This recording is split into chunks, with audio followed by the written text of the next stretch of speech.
नमस्कार मित्रांनो, फॉक्सी ट्रेडिंगमध्ये तुमचं स्वागत आहे. आज तारीख आहे 26 एप्रिल, वेळ झाली 9:48.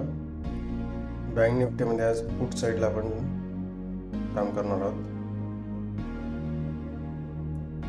इथे आपण 115ला आपण 48,000चा पी बाय करायला ठेवलेला आहे.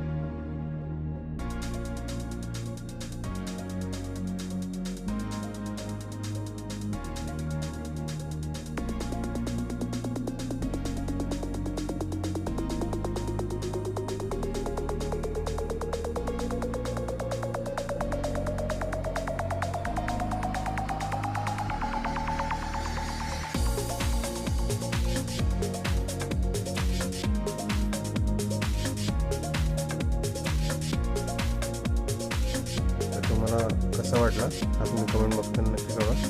व्हिडिओ आवडल्यास लाईक, शेअर, सबस्क्राईब